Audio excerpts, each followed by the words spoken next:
Halo teman-teman semua, berjumpa lagi dengan saya Gede Arya Aktama, dan di video kali ini kita akan melanjutkan materi kita sebelumnya, yaitu tentang array. Dan di video kali ini kita akan membahas contoh dari array. Oke, kita langsung saja ke contohnya. Seperti biasa, pertama buat dulu dokumen baru, kemudian dokumennya disimpan. Nah, di sini saya akan kasih nama contoh array atau C array atau CTH array. Oke, kita save ya. Nah, di sini kita akan membuat program untuk menyimpan data mahasiswa. Jadi di sini kita akan membuat program menyimpan data mahasiswa lebih dari satu data mahasiswa ya. Oke, langsung saja ke programnya.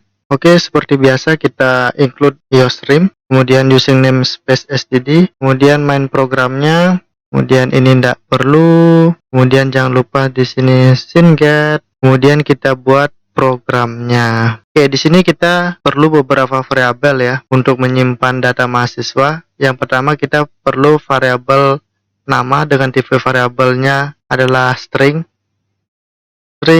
nama. Nah, di sini kita akan menggunakan array ya. Jadi kita isi panjang arraynya 10 data saja. Jadi di sini maksimal program ini dapat menyimpan 10 data nama ya. Oke, selanjutnya di sini kita perlu lagi variabel name ya.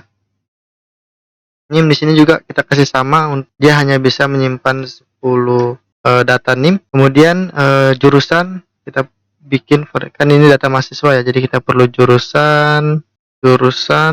Jadi kita pakai array, kita kasih batas 10, kemudian nama, name, jurusan, alamat ya. Ini cuma sebagai contoh saja. Misalnya di sini kita isi dengan alamat. Oke, untuk panjang arraynya juga di sini kita isi dengan 10. Nah, selanjutnya di sini kita butuh variabel.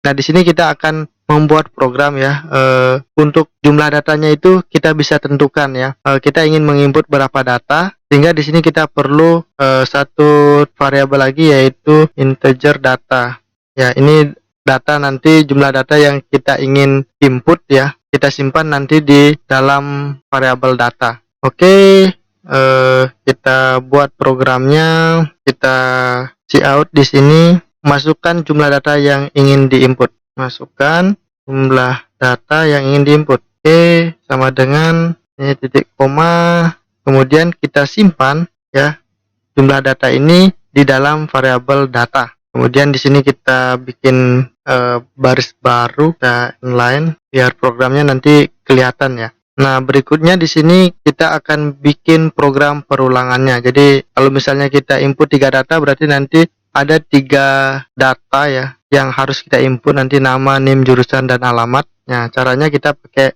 while ya. While. Nah, di sini kita perlu variabel i lagi ya. Integer i sama dengan 0. Oke, kita perlu satu variabel lagi nanti untuk menyimpan data arraynya. Oke, while i lebih kecil dari data ya, maka lakukan perintah ini. Jadi cout, masukkan nama, kemudian sama dengan ini kita kita simpan di variabel nama ke i, isi seperti itu ya. Kita simpan di variabel ke i, kemudian cout. Nah, di sini kan kita menggunakan perulangan while ya. Jadi nanti i-nya ini nilainya kan berubah-berubah. Jadi pertama i-nya ini adalah nilainya adalah 0 ya. Jadi nanti di perulangan kedua i-nya itu sudah jadi 1, 2, 3, 4, 5, 6, 7, 8 dan seterusnya ya. Sesuai dengan jumlah data yang kita ingin input ya. Oke, cout, masukkan name. Kemudian kita simpan di variabel name ya.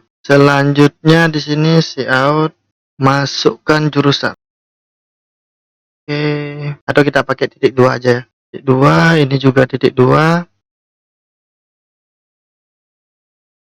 Oke, jangan lupa titik koma. Kemudian ini kita simpan di variabel ini, jurusan ya. Jurusan. Selanjutnya yang terakhir adalah alamat. Jadi cout, masukkan alamat, titik koma, kita simpan di variabel alamat. Oke. Nah, sekarang kita jangan lupa untuk ininya ya, di incrementnya biar perulangannya bisa jalan. Oke, selanjutnya kita akan menampilkan atau kita akan menampilkan hasil dari inputan yang sudah kita input ini ya. Oke, di sini kita menggunakan kita tambahkan di sini cout, kita inline dulu ya. Oke, inline, kemudian cout data mahasiswa yang sudah diinput, jumlah mahasiswa yang sudah diinput datanya sebagai berikut. Kita inline di sini. Oke, ini kita kasih besar dulu ya. Ini inline, kemudian kita bikin cout lagi di sini. Kita baris baru lagi biar programnya kelihatan. Nah, di sini kita untuk menampilkan data-data yang kita masukkan tadi, kita menggunakan perulangan for lagi ya. Jadi di sini for integer i sama dengan 0 ya.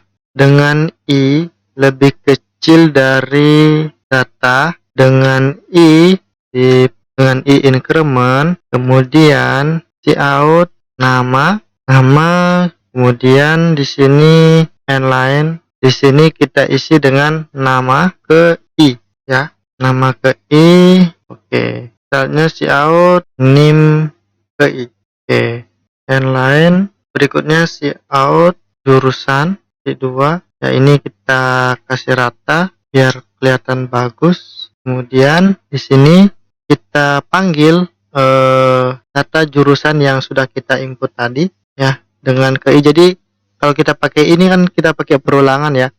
Jadi nanti i-nya pertama, pas perulangan pertama di sini nama dimulai dari i pertama 0. Perulangan kedua nanti jadi 2 sehingga jadi nama 0, 1, 2, 3, 4 dan seterusnya, nanti jadi seperti itu. Jadi ini untuk mempersingkat coding ya. Kemudian inline, berikutnya cout apalagi ya, alamat terakhir ya. Alamat, oke, kita panggil data alamat. Oke, inline. Oke, kita coba dulu running ya. Kita compile, apakah ada yang error atau enggak. Oke, tidak ada yang error ya.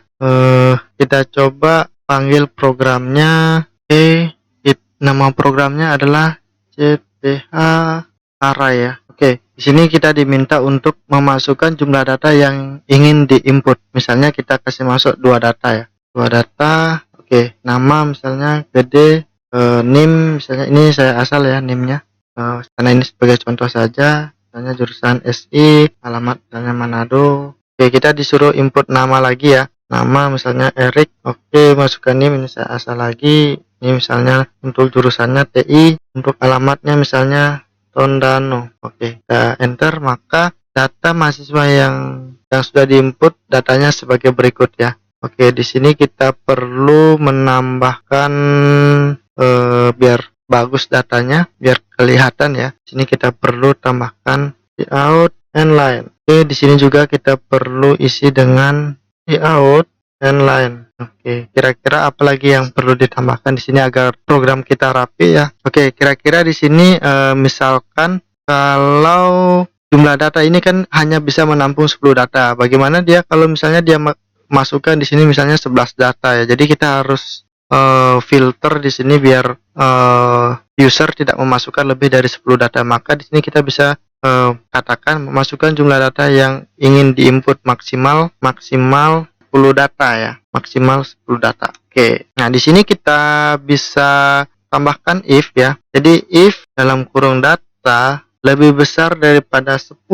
Jadi kita buka kurawal di sini, cout data yang program ini hanya dapat menyimpan 10 data gitu ya. Program ini hanya dapat menampung 10 data. Oke. Nah, di sini jika selain itu kita tambahkan di sini LC, selain itu baru lakukan perintah ini. Ini kita taruh di bawah, lakukan perintah ini ya. Oke, ini kita masukkan ke dalam sedikit biar programnya kentara ya. Oke, kira-kira seperti ini.